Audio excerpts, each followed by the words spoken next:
हम खड़े हैं शिवासन बाकरी, हमारे साथ है निर्दलीय विधायक जो भीलवाड़ा से जीते हुए हैं अशोक जी कोठारी। आपका यहाँ आना हुआ हमारे लिए बहुत अच्छी बात है। बहुत ही सुंदर स्थान, एक साधक स्थली लगती है, त्रिपुरा सुंदरी के नाम से आपका बताया गया। आप पथमेड़ा संस्थान से जुड़े हुए हैं। क्षेत्र में जो गौ सेवा जो भक्ति हो रही है इस बारे में आपका क्या कहना है, किस चीज की जरूरत है? और गाय की पूंछ पकड़कर वैतरणी पार कर सकते हैं। 33 करोड़ देवी देवताओं का वास है, इस पर आपका क्या कहना? मतलब प्रथम चरण में 2-2,500 गौ माताएं। आज गाय की पीड़ा को समझे, आपके पास लाखों करोड़ों की बजट है। देसी गाय का घी और गाय का देसी घी, इसमें क्या फर्क? बीफ एक्सपोर्ट बहुत ज्यादा बढ़ रहा है। 10 सालों में लगभग बीफ का काफी एक्सपोर्ट हुआ है। तो इस एक्सपोर्ट ये जो दिन दिन इसका ग्राफ बढ़ रहा है, इस पर आपका क्या? अच्छे व्यक्ति है अपने देश के प्रधानमंत्री जी भी। गौ हत्या एक मिशन काफी लंबे समय से एक भाजपा का उद्देश्य था, बट वो गौ हत्या पे अभी तक कोई प्रतिबंध की कोई चर्चा नहीं। इसमें कहाँ अड़चन है? इलेक्टोरल बॉन्ड के अंदर जो चंदा ले रही है सरकार, सभी पार्टियां ले रही है, इसमें बीफ कंपनियों से भी इन्होंने भाजपा ने चंदा लिया। आप तो निर्दलीय विधायक है, तो क्या कहना आप निर्दलीय विधायक कैसे? आपकी सोच है वो तो राष्ट्रवादी सोच थी। अभी समय ऐसा चल रहा है कि एक गौ सेवा के नाम से कई खरपतवार पैदा हो गई है, ट्रस्ट बन रहे हैं, समितियां बन रही है। क्या इसमें गौ सेवा में कोई गिराव आ रहा है, गिरावट आ रही है? आपका क्या कहना है इसमें?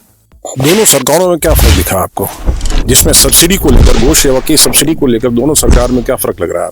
नहीं, आपका क्या भाव रहेगा सरकार के प्रति? आप विधानसभा में आप विराज रहे हैं, तमाम मुद्दे उठाएंगे, आपको गायों को धन्यवाद। आप थे अशोक जी कोठारी।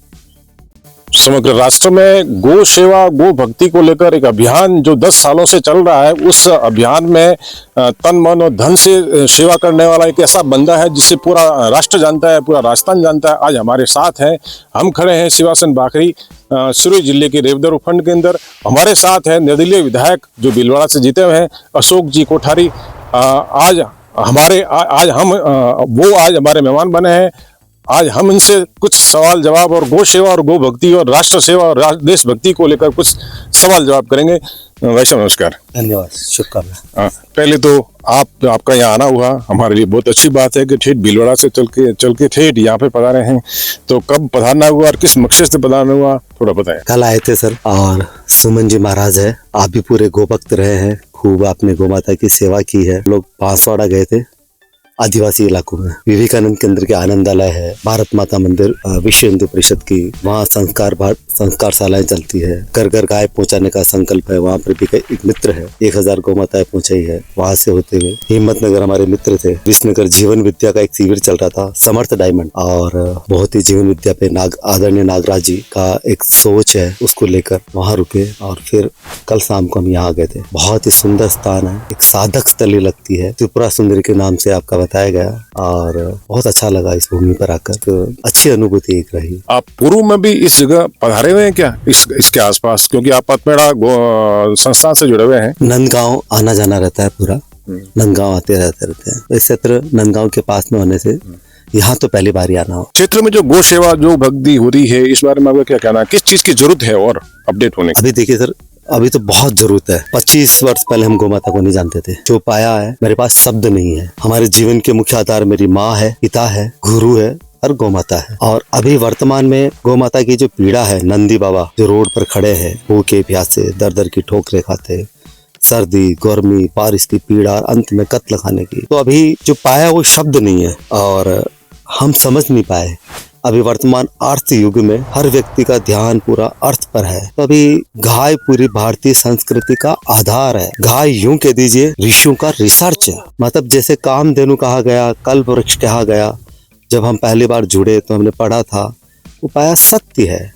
33 करोड़ देवी देवता विराजते हैं, सत्य है। कई प्रश्न थे, वो सत्य लगे। बाद में लगा, पढ़ा था हमने कि गाय की पूंछ पकड़कर वैतरणी पार कर सकते हैं। हम जैन दर्शन से जुड़े हैं, तो जैन दर्शन में मोक्ष बताया जाता है, बहुत मुश्किल है। तो हम वैतरणी समझ भी नहीं पाए, और जब हमने गौ माता से जुड़ने के बाद कई समय बाद ये प्रश्न भी हल हुआ, ये सत्य है, तो पूंछ पकड़ के वैतरणी पार कर सकते हैं। इतना सरल। वैतरणी यानी जैन दर्शन का मोक्ष का, जो हमारे जैन दर्शन में मोक्ष को बताते असंभव, बहुत असंभव है, मतलब कठिन यात्रा होती है, पर गौ माता से जुड़कर उसको भी पाया जा सकता। शब्द नहीं है। 33 करोड़ देवी देवताओं का वास है, इस पर आपका कहना? ये सत्य है। अभी आप देखिए 33 करोड़ देवी देवता, मतलब एक गाय की उपस्थिति ही आपको आनंद देती है। उपस्थिति, दर्शन, उनकी एनर्जी, उसके बाद उनका आभा मंडल, तो आप खड़े रहेंगे तो आपकी पीड़ा, तनाव सब चला जाएंगे। आप गौ माता पे हाथ फेर दीजिए, उस भाव से चाहिए, श्रद्धा भाव आपके भीतर, उनका पूज्य भाव होगा तो स्थिति ऐसी बनेगी आप सोच नहीं सकते। अगर आप सोचेंगे उनका दूध ले रहे हैं तो अमृत है, दूध, दही, घी, छाछ। और गौ माता को खिलाते क्या आप? कचरा, गेहूं हम खाते हैं।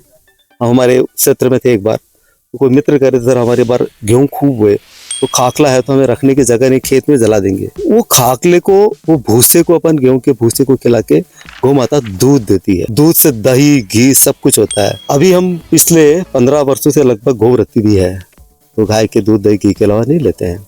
तो आप शरीर का स्वास्थ्य ले लो, मन का ले लो, आत्मा का ले लो, वो सब सत्य है।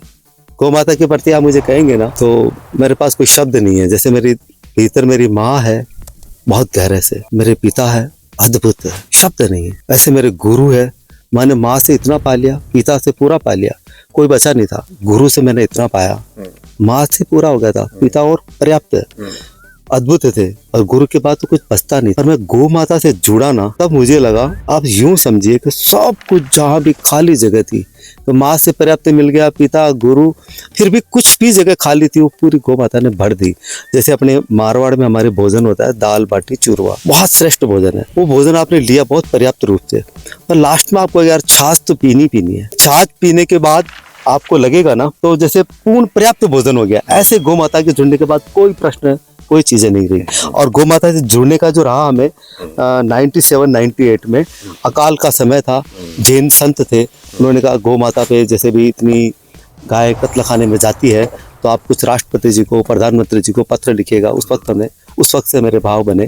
फिर मेरे गुरु थे जो ब्राह्मण आपको बार बार कह रहा था, वो एक बुद्ध पुरुष थे, तो उनकी उपस्थिति में हमने मतलब प्रथम चरण में 2-2.5 हजार गौ माताएं ली हमारे गाँव में, भिलवाड़ा में, गाँव में भरक गौशाला से, वहाँ से शुरू की थी हमने। उसके बाद तो हम पूरे ईश्वर की कृपा रही, और अभी कहीं पर भी हो, जहाँ पर भी हो, वहाँ से गौ माता के प्रति पूरा भाव रहता है। और गौ माता की जो पीड़ा है, उपस्थिति आनंद देती है, और पीड़ा है कि भूखी प्यासी हम समझ नहीं पाते हैं।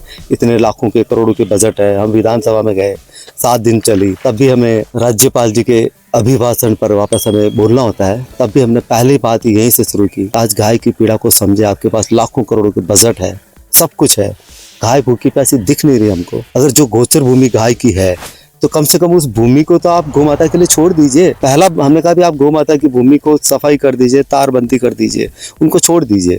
या यूपी में जैसे हर गाय को देते, किसान को कुछ दीजिए, किसान को कुछ पाबंद कीजिए। या आप गौ माता का जो गोबर है, इसके ऑर्गेनिक के लिए जो आज जहर हो गया पूरी, आप समझिए सब्जियां, भोजन, सब चीजें, तो उसके ऊपर भी गौ माता के ऊपर कुछ लोगों को वापस जोड़े, क्योंकि भूमि पूरी की पूरी भूमि बेकार हो चुकी है। उसके ऊपर देसी गाय का घी और गाय का देसी घी, इसमें क्या बहुत फर्क। देसी गाय का घी ही गाय का घी कहलाएगा। गाय का घी में तो जर्सी का भी आएगा, होलिस्टन के भी आएगा। जर्सी एक मनुष्य की इजाद है, वो प्रकृति की इजाद नहीं है। वो मनुष्य ने अपनी ज्यादा चाहिए, उसको, मनुष्य को बहुत ज्यादा चाहिए हर चीज में। उसको क्वांटिटी चाहिए, क्वालिटी नहीं चाहिए। तो क्वांटिटी के लिए उन्होंने सुअर के क्रॉस ब्रीड को मानते हैं, जर्सी और होलिस्टन गाय को। तो वो गाय का घी हम नहीं मानते उसको। गाय का घी वो जर्सी का एक अलग रहेगा, मनुष्य की इजाद की होलिस्टन, और यूं देसी गाय का ही सही रहेगा, जिसके ऊपर खुंदल होती है, सूर्य केतु नाम की नाड़ी होती है, ऊपर से सूर्य से एनर्जी रहती है, जो परमात्मा के द्वारा प्रदत्त की हुई देसी गाय। बीफ एक्सपोर्ट बहुत ज्यादा बढ़ रहा है। 10 सालों में लगभग बीफ का काफी एक्सपोर्ट हुआ है। तो इस एक्सपोर्ट जो दिन दिन जिसका ग्राफ बढ़ रहा है, इस पर आपका क्या? देखिए सर, ये तो गलत है। इसके ऊपर अपन आय को मानते हैं, अपन मुख्य चीज अपन क्या, देश भी, सरकारें भी आय पर फोकस कर रही है, पर ये नहीं सोच रही कि प्रकृति को नहीं समझ पाए, तभी हमने पहाड़ों को नष्ट किए, प्रकृति को नष्ट कर रहे हैं। मात्र अपन एक भौतिकतावाद में जा रहे हैं, तो वो आय के लिए। पर प्रकृति में सब प्राणी को जीने का राइट्स है, और इसको रुकना चाहिए। और जब भी जाके ये वापस भारतीय संस्कृति, जो सर्वश्रेष्ठ संस्कृति, उत्कृष्ट संस्कृति है, सर्वे भवन्तु सुखिनः, सब जीवों को साता देने वाली, सुख पहुंचाने वाली संस्कृति है, सब जीवों की रक्षा करने वाली। और वहां से आज स्थिति बन रही है, ये तो रुकना चाहिए, इसको समझना चाहिए देश के राजाओं को।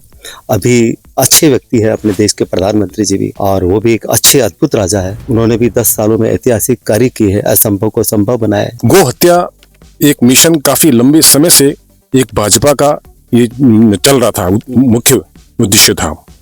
बट वो गौ हत्या पे अभी तक कोई प्रतिबंध की कोई चर्चा नहीं, कहीं इसमें कहाँ अड़चन है आपके हिसाब से, कहाँ अड़चन हो रही है?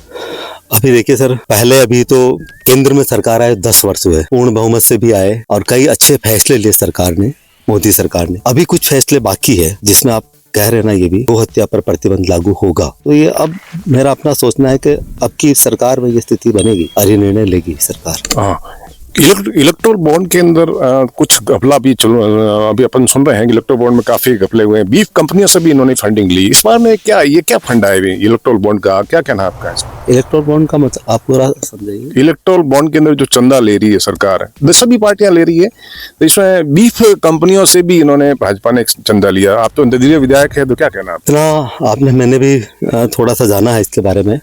अगर उन्होंने उन कंपनियों से लिया है तो उनको नहीं लेना चाहिए था। अगर उनसे आप ले रहे हैं तो अपनी बात अपन सनातन सत्य की करते हैं, उसमें तो अपन नहीं लेना चाहिए अगर लिया तो। आप निर्दलीय विधायक कैसे बन गए? आपकी सोच है वो तो राष्ट्रवादी सोच थी। देखिए सर, मेरा ये राजनीतिक सत्र कभी रहा ही नहीं, और यहाँ राष्ट्र की सोच तो मेरी बचपन से थी। माता पिता गुरु गौ माता के साथ राष्ट्र की भी श्वास श्वास में थी। सत्य सनातन ये सब मेरे जीवन में जन्म से समझ लीजिए तब से था। पर राजनीति मेरा क्षेत्र नहीं था। पर हाँ, कभी मैंने सोचा था बहुत पहले, कभी इस क्षेत्र में, कभी राजनीतिक क्षेत्र में कभी किसी इंसान को जाना चाहिए तो अपना व्यक्तित्व को लेकर जाए, पार्टी का सिंबल लेकर न जाए और व्यक्तित्व को लेकर जाए। बस इतनी सी सोच थी, पर जाना नहीं चाहते थे। बहुत सी बार हमें पार्टी के द्वारा भी कहा गया पिछले 15-20 वर्षों में, पर हमारे इस क्षेत्र में कभी भाव नहीं रहा। इस बार भिलवाड़ा की स्थितियां थोड़ी प्रतिकूल रही होगी। जहां पहले वाले विधायक जी को दिया होगा तो जनता का था, संगठन का था भी, उनको किसी व्यक्तित्व को परिवर्तन करे नहीं किया होगा सरकार ने, मतलब जो पार्टी ने। तो उस स्थिति में वो हमारे पास आए थे, फिर भी हमारा इस क्षेत्र बिल्कुल नहीं था। हमने साफ मना कर दिया। हम तो उनसे मिलना भी नहीं चाहते थे कि हमें इस क्षेत्र में राजनीति में जाना भी नहीं, हम आपसे मिलेंगे नहीं इसके लिए। पर उन्होंने कहा सर हमें थोड़ा समय दीजिएगा, संगठन के महत्वपूर्ण लोग, विचार परिवार के। तो उनसे मिले तो उनकी पीड़ा को समझा, निष्क्रियता पहले वाले विधायक का जो स्थिति थी, उन्होंने कुछ बातें बताई। तो हम 3-4 मिनट में उनकी बात को सुनते हुए उनका आगे बढ़िए हम इतना कहकर हम निकल गए। 3 दिन बाद स्थिति बन चुकी थी। परिवार वाले हमारे कोई साथ नहीं थे, तो परिवार वाले की कोई इच्छा नहीं थी हम क्षेत्र में जाए, पर संगठन की थी, जनता की थी, और यूं देखा जाए तो प्रभु की योजना मानता हूँ सब कुछ। और हमारे इस क्षेत्र में राजनीतिक क्षेत्र की सफलता भी हमें तो हर क्षण प्रभु योजना लगी। 24 दिन की हमारी यात्रा रही, मात्र 24 दिन की। पहले हम कोई पार्टी में नहीं थे, कोई संगठन में, कभी पार्टी या संगठन में भी कोई दायित्व का कार्य नहीं लिया। 24 दिन की यात्रा को सफल होना तो हमारा व्यक्तित्व खुद का कुछ नहीं था, प्रभु योजना मानिए। और आगे अगर आप कहेंगे तो यूं जनता का विश्वास था, प्रेम था, ये भी कह सकते हैं। पर इसमें सबसे मुख्य भूमिका थी गौ माता की। तो 24 दिन की यात्रा को सफल करने वाली वो गौ माता ही थी, और मुझे इसमें कुछ पाना नहीं था, देने के लिए आए थे। तो देना, ये सत्र में देना वो थोड़ा अलग होता है। ये जिस सत्र में देना होता है प्रतिभार पुरुषार्थ, तो ये स्थिति हमारी नहीं थी। प्रतिभार पुरुषार्थ की मैं अपने में कमी मानता हूँ, पर हम इस सत्र में आए तो भी एक चीज थी, सोचा था कि अपने पास एक सोच अच्छी है, सोच यानी सत्य है, नैतिकता है, प्रामाणिकता है, इस सोच को लेके आए। दूसरा मानते थे विकास में बाई प्रोडक्ट को मानता हूँ, सोच श्रेष्ठ हो, सत्य हो, तो विकास के लिए भी हम आए। तो भिलवाड़ा का विकास भी था, वो भी करेंगे उस क्षेत्र में। इस 24 दिन की यात्रा को भी सफल होने में भी हमने पूरे सत्य के साथ और प्रामाणिकता के साथ इस चुनाव को हम रहे। हमने कभी किसी से वोट नहीं मांगा, किसी को कुछ कहा नहीं, और पूरी सत्यता के साथ कोई भी तरह का, मतलब आप सोचेंगे तन से, मन से, धन से तो नहीं किया, तन से भी नहीं किया, पर हम मन में भी कोई प्रश्न नहीं लाए। कुछ मेरे मित्र थे, किसी भी पार्टी से जुड़े थे, तो मित्र कहते यार इनको तो आप कहिए बहुत अच्छे आपके साथ जुड़े हैं। तो अभी हमने कहा ये मेरा प्रेम रहेगा, ये मित्र है, पर हम कभी नहीं कहेंगे इनकी विचारधारा जो है उनके साथ खड़े रहे। हम अपनी बात कह देंगे, पर अपने ये नहीं कहेंगे आप इधर हमारे साथ आ जाए, ये हमने कभी किसी को नहीं कहा। और बिल्कुल सामान्य स्थिति थी हमारी, और प्रभु की कृपा मानिए, गौ माता की मानिए, और जो भी जनता का विश्वास था, प्रेम था, उसको, प्रेम को और विश्वास को पूरा करना है। उसमें कहीं पर भी मन में कुछ है नहीं, और मन में वही रहेगा हमेशा, सिद्धांत और सत्य से जिए तो वही रहेगा, अच्छा करने का भाव रहेगा। अभी समय ऐसा चल रहा है कि एक गौ सेवा के नाम से कई खरपतवार पैदा हो गई है, ट्रस्ट बन रहे हैं, समितियां बन रही है। क्या इसमें गौ सेवा में कोई गिराव आ रहा है, गिरावट आ रही है? आपका क्या कहना है इसमें? सर मैं अभी ये, जहाँ तक मैं अभी पिछले 25 वर्षों से मैं मध्य प्रदेश से लेके पूरे देश भर में, राजस्थान, सभी जगह हम लोग अभी गौ माता पर 4 साल से बॉर्डर पर काम कर रहे हैं। 4000 किलोमीटर की बॉर्डर है बांग्लादेश, 6 स्टेट है, आसाम, त्रिपुरा, पश्चिम बंगाल, झारखंड, उड़ीसा और आसपास का एरिया और मान लीजिए उन सब पूरे 4000 किलोमीटर की बॉर्डर पर ध्यान फाउंडेशन नाम की संस्था के द्वारा काम कर रहे हैं। 4 साल में 80,000 गौ माता को अपन ने तस्करी होती हुई वह बांग्लादेश पर बॉर्डर पर रोका है। और अभी हमारे बड़ा सेंटर है कि 17,000 का है चाकोलिया में। वो वहाँ पर काम करने वाले ऐसे व्यक्ति है, कोई चार्टेड है, कोई इंजीनियर है, घर ही नहीं गए। तो हमने तो अभी तक देखा मेरे 25 साल के जीवन में मुझे कोई गलत व्यक्ति लगा नहीं। और फिर भी कोई 2% 5% कोई हो एक अलग चीज, इतनी गौशालाओं में जाना रहा पर हमें कभी नहीं लगा कोई गौशाला गलत लोग है, ऐसा नहीं लगा। दोनों सरकारों में क्या फर्क दिखा आपको, जिसमें सब्सिडी को लेकर, गौ सेवा की सब्सिडी को लेकर दोनों सरकार में क्या फर्क लग रहा है? देखिए, सब्सिडी को लेकर गाय के लिए आप बात करें तो पिछली सरकार ने भी गाय के प्रति तो काम किया था। पहले अनुदान मिलता था गौशालाओं को 6 माह का, तो उन्होंने 3 माह का अनुदान बढ़ाया है। और अभी वर्तमान सरकार है, इनके भाव भी अच्छे हैं और ये भी श्रेष्ठ कार्य करेगी, ऐसा पूरा विश्वास है। और गो सेस कर लगाया था वसुंधरा जी ने। तो गो सेस करके एक फंड्स है जो रजिस्ट्री के ऊपर भी लगता है और शराब के ऊपर भी लगाया जाता है। तो उस गो सेस कर में एक फंड्स आता है, वो फंड्स के द्वारा ही सभी गौशालों में दिया जाता है। तो वो फंड्स में गो सेस कर है, उसका पूरा पैसा गौ सेवा में होना चाहिए, ये हम उसके लिए पूरा करेंगे। पिछली बार की सरकार ने 9 माह का अनुदान किया, 6 से 3 माह किया, पर उन्होंने बीच में कोरोना काल में 2021 में गो सेस कर में एक नया अमेंडमेंट भी कर दिया था कि हम आपदा में, मानव आपदा में इस तन को ले सकते हैं। उसी के चलते अभी वर्तमान सरकार ने भी मानव आपदा में गो सेस कर को लिया है। तो हमारा भाव रहेगा कि वो गो सेस कर में ही रहे, गाय का पैसा ही रहे। तो दोनों सरकार, पहले वाले ने गाय के लिए तो अच्छा ही किया, ये और अधिक अच्छा करेंगे, ऐसी अपने को विश्वास। नहीं, आपका क्या भाव रहेगा सरकार के प्रति? आप विधानसभा में आप बिराज रहे हैं, तमाम मुद्दे उठाएंगे आप गायों को लेकर, तो आपका क्या भाव रहेगा, टारगेट क्या रहेगा? हमारा ये रहेगा भी गौ माता की जो पीड़ा है वो दूर हो। रोड पर है तो उनको सरकार, जो सरकार के पास गोचर भूमि के नाम से है, उनकी सफाई करके, तारबंदी करके वहाँ दे। किसानों को भी थोड़ा पाबंद करे, रोड पर नहीं रखे, कुछ किसानों को मदद करे, गाय के लिए से यूपी सरकार ने की है, और इसके ऊपर थोड़ा ध्यान देगी सरकार, ऐसा हम पूरा प्रयास करेंगे। और आपने कहा ना कि हमारा भाव तो हमेशा वही रहेगा, जो भी सत्य है उनके लिए हम पूरे खड़े रहेंगे। बहुत कुछ कर रहे हैं, भामाशा है, हमने जो जाना है धरती पर व्यक्तिगत कुछ है नहीं है, सब कुछ प्रभु का प्रसाद है, करने कराने वाले सब कुछ वही है। तो जो कुछ भी करते हैं हम उन्हीं का तो है, फिर भी हम अपने को रोक लेते हैं। भाव रहेगा सब कुछ देना ही पाना है, जो मैंने जाना है। देना है, देना होता ही नहीं, पाना होता है। देते बूंद जितना, पाते समुद्र जितना। जब अपना है ही नहीं है, बांटना ही पाना है बस। शुभकामना, धन्यवाद। आप थे अशोक जी कोठारी, पूरे देश में उनको जानते हैं गो सेवक के रूप में, गो भगत के रूप में, और एक दानदाता भामाशाह के रूप में भी जानते हैं। हर साल गो सेवा के लिए ये अपना एक हिस्सा होता है, दान करते हैं, जो हिस्सा बहुत बड़ा हिस्सा होता है। और आप सरहदी गौशालाओं में बहुत अच्छा काम करें, जैसे उन्होंने बताया कि बांग्लादेश की सरहद पे भी इनके लाखों गोवंश बचा रहे हैं। तो हम आशा करेंगे कि बार बार यहाँ पधारें सेवा सिंह डाकरी की तरफ और सेवा का मौका दीजिए।